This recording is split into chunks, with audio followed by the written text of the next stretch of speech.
নমস্কাৰ এছএছ ষ্টুডেণ্টৰ বাবে ভাল খবৰ বিহুৰ পাছতে ঘোষণা কৰা হ'ব উচ্চতৰ মাধ্যমিকৰ চন্দ্ৰবৰ্ষৰ পৰীক্ষা ফলাফলসমূহ আজি হিমন্ত বিশ্ব শৰ্মা ডাঙৰীয়াই ঘোষণা কৰিছে যে যি ৰিজাল্ট আছে সেই ৰিজাল্ট আপোনালোকক এপ্ৰিল মাহৰ শেষত অৰ্থাৎ 7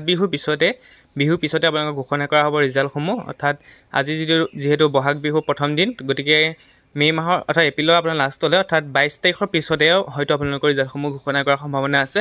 যিহেতু এইদিন বন্ধ থাকিব গতিকে 22 তাৰিখলৈকে যেহেতু বন্ধ 22 তাৰিখৰ পিছত অৰ্থাৎ অহা 7 দিনৰ ভিতৰত সেই সপ্তাহটোৰ ভিতৰতে মানে 22 তাৰিখৰ ভিতৰতে 22 তাৰিখৰ পিছৰ সপ্তাহ কেইদিনতে আপোনালোকৰ ৰিজাল্ট ঘোষণা কৰা হ'ব অৰ্থাৎ মে' আগতে আপোনালোকৰ ৰিজাল্টসমূহ ঘোষণা কৰা হ'ব আগৰ ভিডিঅ'টো মই কৈছিলোঁ যে 5 মে' আগতে আপোনালোকৰ ৰিজাল্টসমূহ ঘোষণা কৰা হ'ব গতিকে এপ্ৰিলৰ অৰ্থাৎ 22 এপ্ৰিলৰ পিছতে আপোনালোকৰ ৰিজাল্টসমূহ ঘোষণা কৰা হ'ব গতিকে আপোনাক কি কৈছিলে আপোনালোকে চাব পাৰে বাইটত